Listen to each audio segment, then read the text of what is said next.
말씀은 사도행전 5장 17절부터 26절까지 말씀입니다. 거룩하신 하나님의 말씀입니다. 대제사장과 그와 함께 있는 사람 즉 사두개인의 당파가 다 마음의 시기가 가득하여 일어나서 사도들을 잡아다가 옥에 가두었더니 주의 사자가 밤에 옥문을 열고 끌어내어 이르되 가서 성전에 가서 이 생명의 말씀을 다 백성에게 말하라 하매 그들이 듣고 새벽에 성전에 들어가서 가르치더니 대제사장과 그와 함께 있는 사람들이 와서 공회와 이스라엘 족속의 원로들을 다 모으고 사람을 옥에 보내어 사람들을 잡아오라 하니 부하들이 가서 옥에서 사도들을 보지 못하고 돌아와 이르되 우리가 보니 옥은 든든하게 잠기고 지키는 사람들이 문에 서 있으되 문을 열고 본즉 그 안에는 한 사람도 없더이다 하니 성전 맡은 자와 제사장들이 이 말을 듣고 의혹하여 이 일이 어찌 될까 하더니 사람이 와서 알리되 보소서 옥에 가두었던 사람들이 성전에 서서 백성을 가르치더이다 하니 성전 맡은 자가 부하들과 같이 가서 그들을 잡아왔으나 강제로 못함은 백성들이 돌로 칠까 두려워함이더라. 아멘. 초대교회가 주님의 말씀으로 온전히 세워져 가고 있습니다. 앞에서 살펴본 아나니아와 삽비라 같은 교회 내부 문제도 분명히 존재했지만 그럼에도 불구하고 하나님의 주님의 은혜로 이 초대교회는 말씀으로 바르게 서갈 수 있었습니다. 하나님의 말씀 그리고 사도들이 행하는 이적과 기적, 표적으로 수많은 믿는 사람들이 생겨나게 됐죠. 이 모든 것들이 하나님의 은혜였습니다. 자, 이런 상황이 되니 당연히 종교 지도자들의 핍박이 시작됩니다. 오늘 본문 말씀 17절, 18절을 보시면 대제사장과 그와 함께 있는 사람 즉 사두개인의 당파가 다 마음의 시기가 가득하여 일어나서 사도들을 잡아다가 옥에 가두었더니 종교 지도자들이 사도들을 옥에 가둔 것은 단순히 복음을 전하지 못하게 하기 위함이 아니라 예수님처럼 죽이기 위함입니다. 지금 당장 그렇게 할 수 있지만 이적과 기적을 행한 사도들에게 백성들이 우호적인 반응이라 지금 당장 사도들을 죽일 수 없는 것이죠. 그래서 우선 옥에 가두고 시간을 보내면서 때를 기다릴 심산이었던 것입니다. 그런데 여기서 종교 지도자들을 묘사하면서 그들의 마음에 시기가 가득했다라고 표현합니다. 갈릴리 출신의 배우지도 못한 시골 촌뜨기에 불과한 사도들이 이적과 기적을 행하면서 수많은 대중들, 수많은 백성들의 관심과 호응을 보니 종교 지도자들 입장에서는 자신들의 입지가 점점 좁아지는 것을 느낀 것이죠.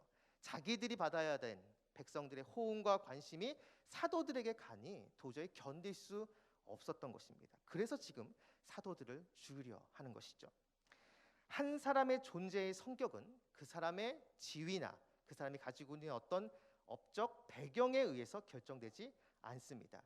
그의 마음에 무엇이 자리 잡고 있느냐에 따라서 그 사람의 존재의 성격이 결정되는 것이죠. 오늘 본문에 나오는 이 종교 지도자들이 딱 그렇습니다. 겉으로 볼 때는 토라를 다 암송하고 굉장히 거룩한 것처럼 보이지만 실상 그들의 참 모습은 시기와 질투에 눈이 멀어서 사도들을 죽이려고 하는 살인자에 불과했던 것입니다. 이것은 성도도 예외가 아닙니다. 오늘 본문 바로 앞에 사도행전 5장 3절을 보면 아나니아와 삽비라를 향해 베드로가 이렇게 이야기를 합니다.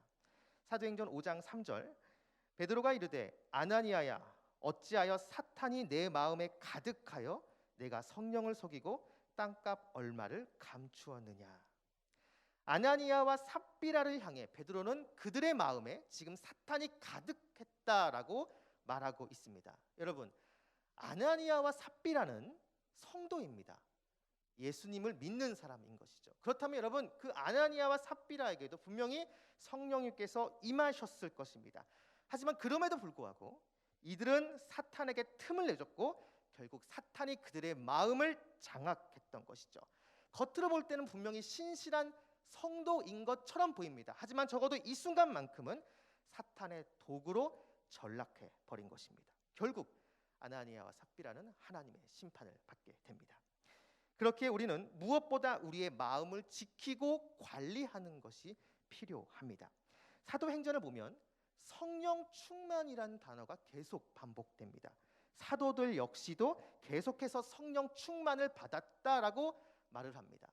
성령님께서 내 안에 한 번 오셨다고 해서 그것이 끝난 것이 아니라 지속적으로 내 안에 오신 그 성령님께서 나의 생각과 내 마음 모든 것을 다스리시고 주관하실 수 있도록 우리는 끊임없이 나의 모든 것들을 성령님 앞에 내어드려야 됩니다. 그렇게 할 때 비로소 성령님의 인도하심과 이끄심을 지속적으로 경험할 수 있다라는 것이죠.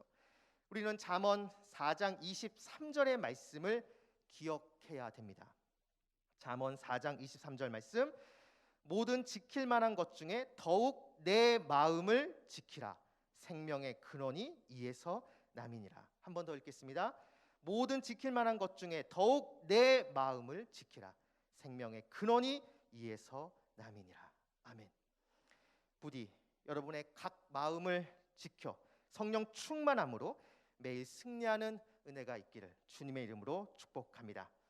자, 이렇게 시기심이 가득한 종교 지도자들이 사도들을 옥에 가둡니다. 그 내용이 오늘 본문 말씀 18절에 나오는데요. 18절을 보시면 사도들을 잡아다가 옥에 가두었더니, 우리가 지금 방금 읽은 이 한글 성경에는 번역이 되어 있지 않지만 이것이 공개적으로라는 데모시라는 단어가 원문에 있습니다.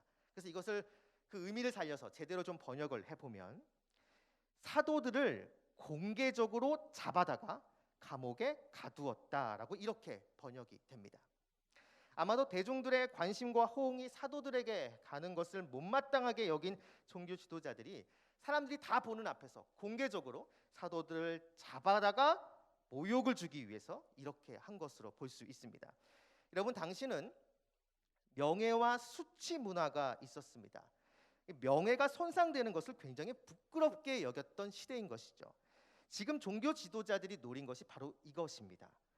공개적으로 사도들에게 모욕을 줌으로 사도들의 체면을 손상시키기 위해서 이렇게 한 것이죠.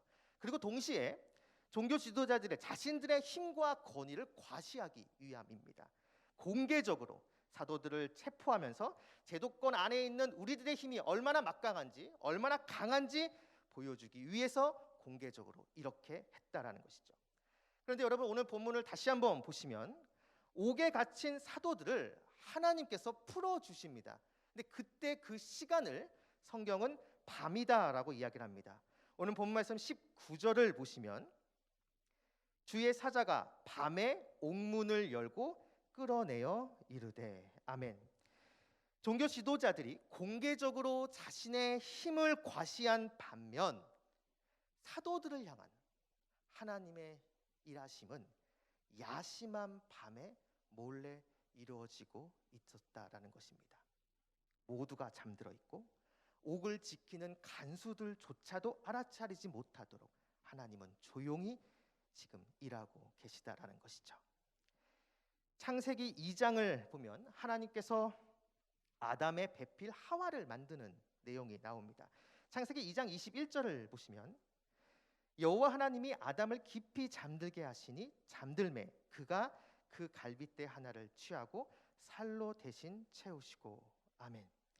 하나님께서 아담을 잠들게 하시고 그의 갈빗대를 취해서 여자 하와를 만드십니다. 그런데 여기 지금 아담이 잠자는 것이 보통 우리가 자는 일반적인 잠이 아닙니다. 우리가 보통 자는 그 일반적인 잠에 해당하는 히브리어 단어는 하롬이나 쉐나라는 단어를 보통 씁니다. 근데 여기 아담이 잠들었다라는 이 히브리어 단어는 타르데마라는 단어가 쓰였습니다. 이거는 하나님이 주시는, 하나님께서만 주시는 특별한 잠을 이야기하고, 그리고 이것은 하나님의 일하심과 관련해서 인간이 알 수 없다라는 것을 나타낼 때 이 단어가 쓰입니다. 즉 아담은 지금 알 수 없지만 하나님께서 아담을 위해 지금 일하고 계시다라는 것이죠.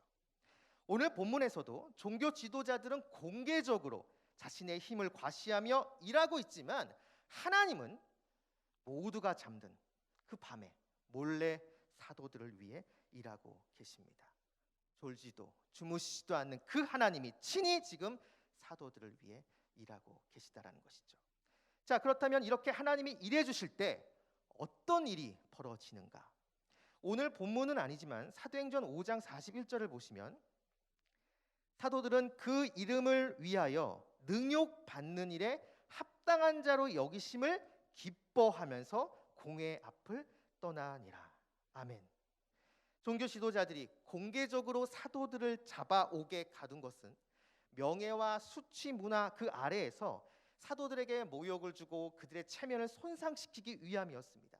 그런데 오히려 사도들이 그 능욕받는 것을 기뻐하면서 하나님께 영광을 돌리고 종교 지도자들 앞에서 공개적으로 떠나고 있습니다. 여러분, 이 순간 바로 이때 이곳을 바라보고 있는 종교 지도자들의 얼굴 표정이 어땠을까요?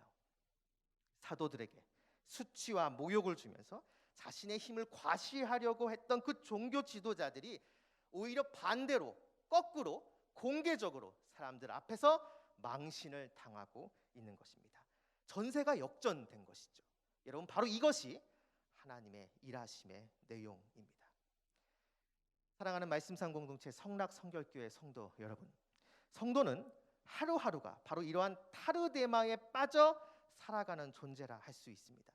내가 알지 못하는 그 순간에도 하나님은 나를 위해서 일하고 계십니다. 나에게 주셨던 말씀, 나에게 하셨던 그 약속들, 시간이 흐르고 흘러서 설사 나는 잊어버렸다 할지라도 우리 주님께서는 절대로 잊지 않으시고 내가 알지 못하는 그 순간에도 바로 그 나에게 주셨던 말씀과 그 약속을 성취하기 위해서, 이뤄주시기 위해서 지금도 주님은 나를 위해 일하고 계시다라는 것이죠.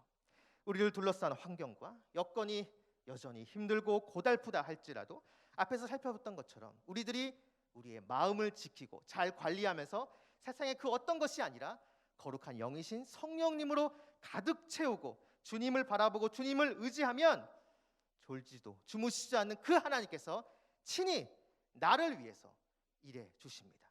그리고 결국에는 전세를 역전시켜 주신다라는 것이죠.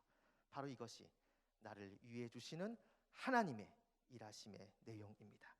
바라기는 이런 역전시켜 주시는 주님의 은혜를 매일매일 경험하며 승리하는 저와 여러분 우리 모두가 되기를 주님의 이름으로 축원합니다. 기도하겠습니다. 거룩하신 주님, 우리의 마음을 주님으로 채울 수 있도록 인도하여 주시옵소서. 그래서 졸지도 주무시지도 않는 주님께서 언제나 나를 위해 일하고 계시다는 사실을 기억하며 신실하게 주님을 의지하는 삶을 살게 하여 주옵소서. 감사드리며 예수님의 이름으로 기도드립니다. 아멘. 이 시간 다음과 같은 기도 제목으로 기도드리겠습니다. 지금 들은 말씀이 내 삶으로 이어지게 하옵소서. 오늘부터 시작하는 모여서 드리는 새벽 예배에 큰 은혜를 주옵소서. 수요일에 있을 한가을 음악 예배에 큰 은혜를 주옵소서. 우리 동네 미소잡기 프로젝트를 통해 우리 동네 이웃들에게 위로와 사랑을 전하게 하옵소서. 2022년 수능을 보는 수험생들과 여러 시험을 준비하는 취업생들에게 주님의 지혜가 임하게 하옵소서. 이 시간 함께 나눈 공동 기도문과 각자 가지고 나온 개인의 기도 제목을 놓고 기도하신 후에 삶의 자리로 나아가도록 하겠습니다. 다 같이 기도드리시겠습니다.